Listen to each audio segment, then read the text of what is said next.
Okay, good.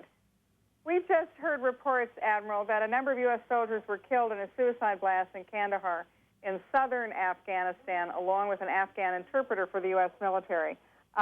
The report hasn't been confirmed by NATO officials, that means you, but what can you tell us about this? Can you confirm it, and can you tell us what the situation is? There was a suicide bomber that approached and entered into an area called a customs house, in which Afghan officials, along with some ISAF personnel, were located.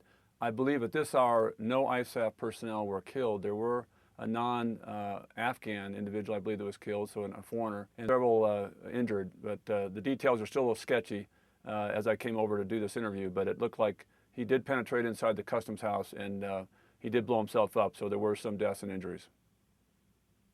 But there were not any U.S. deaths, at least at this point, you think? There may be injuries, but no deaths. That's what I'm told as I came over here, but again, it unfolds typically a little slower than we'd like sometimes, and we'll get the right information. We'll make sure we get it out this evening.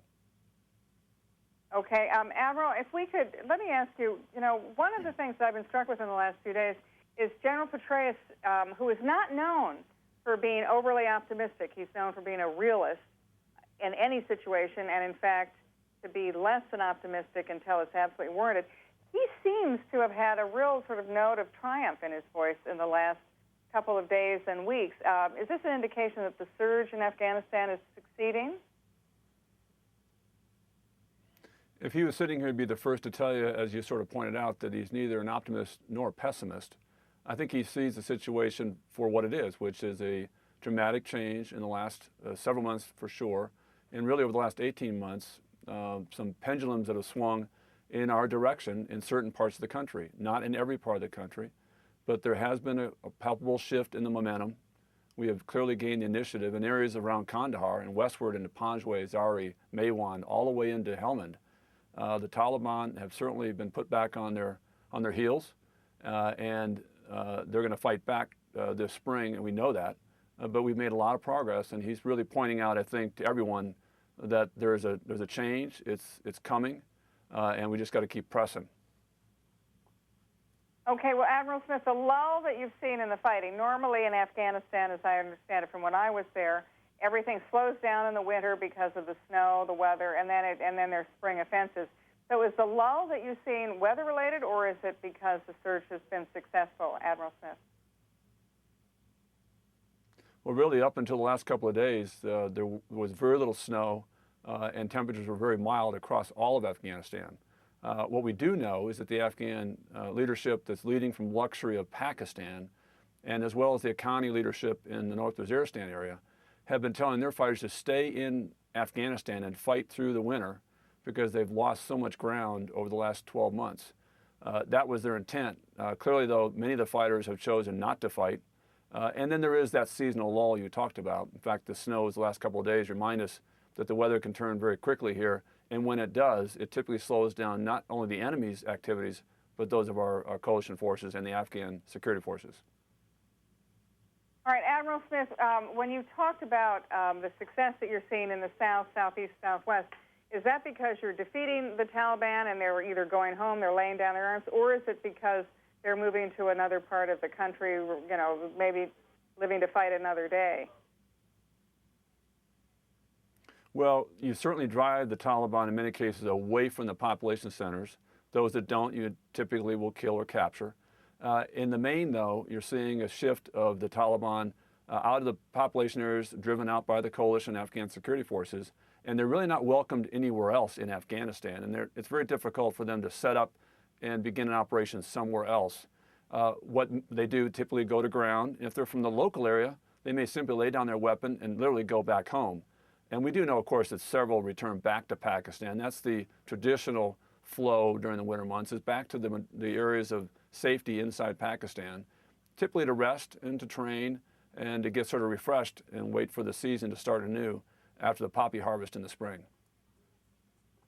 Okay, Admiral, tell me about Afghanistan and the tribal areas. We've seen the Pakistanis went after the Swat Valley. They were in South Waziristan to clean out the Taliban al-Qaeda nest, but there's still a core, as you point out, of soldiers and fighters who go back across the border into Pakistan, regroup to fight another day. What are we doing in northern Waziristan and Pakistan? Well, the relationship with Pakistan is very strong, I think, between certainly the United States and Pakistan, and really the regional community that's addressing not only Pakistan's own insurgency problem, but that which is associated inside Afghanistan. And that partnership extends all the way down to the ground, where units now on both sides of the border are working before events occur, before operations occur on either side of the border, to partner to make certain that we can achieve better effects, if you will, or we can actually resolve with the issues we're trying to solve by working together with the Pakistani military, in this case, along the very long border between Pakistan and Afghanistan. Several operations in recent months have proven that that relationship works and that the insurgents are caught between two military forces, squeezing, if you will, and the results have been very, very positive. And so the Pakistanis, so you're talking about this sort of pincer movement where the Pakistanis are coming from this direction and you know, coalition forces are coming from that direction, squeezing the Taliban. Does that mean that the Pakistanis have decided to take the fight to all of the Taliban or just selected parts of the Taliban? Well, they certainly have focused on that which has been the most dangerous to the Pakistan people. And there are various insurgent groups, as you know, and some live inside Pakistan in terms of their leadership. And then the fighters come to Afghanistan. Others, of course, not only live in Pakistan, but they fight in Pakistan. And so the Pakistan military has been focused on the latter group over the last couple of years, but they've made tremendous progress against that indigenous insurgent element. But what you find more and more is the connections between the groups, although sometimes a little bit hard to see from afar. There's a lot of close proximity in terms of planning, training, and funding. And so really the effects are starting to multiply themselves against other groups. And we're seeing some of that impact, not only what we're seeing from our intelligence, but also as we talk to detainees, they know that the pressure is being felt in Pakistan. In fact, the Afghani leadership told their fighters not to come back to North Waziristan this winter because things were too unstable inside Pakistan. So you can see the Pakistani government is addressing at their pace and their capabilities the insurgency inside Pakistan. All right, Admiral, you mentioned the Afghan fighters, the Afghan National Army, and that they were partnering in a lot of these combat operations in southern Afghanistan. You know, the U.S. and the coalition forces have been training the Afghan military and the Afghan police forces. Can you give us a progress report? How is that going? Because it wasn't going very well initially several years ago, but now there seems to be an enormous emphasis on doing that in order to relieve, you know, to facilitate the eventual U.S. and Allied withdrawal. Well, as you point out, it was slowed building of an Afghan army and police over the last 8 years or so. But a year ago, the NATO training mission in Afghanistan was stood up, and that really brought together for the first time all of the national contributions to help do that training under one command. And in the last 12 months, 70,000 additional Afghan army and police were trained, and not just the quantity of Afghans that have been trained, but also the quality of that force has really increased with a lot more professional development, literacy training, a higher standard, and really the quality assurance of the recruit, both in his ability to, and not having had a criminal record or drugs or other issues that you wouldn't want inside the force. So a much, much more professionally developed force today. And in the case of contributions, they're leading the fight in many parts of the country. In fact, in the South, over the last several months in in Panjwai and Zare, about 60% of the forces on the ground were in fact Afghans. That's a tremendous shift in just the last 12 months, where if you go back to Marjan in February of 2009, the coalition presence was some 3-to-1 to that of the Afghans. So they are stepping up and they are becoming much more capable.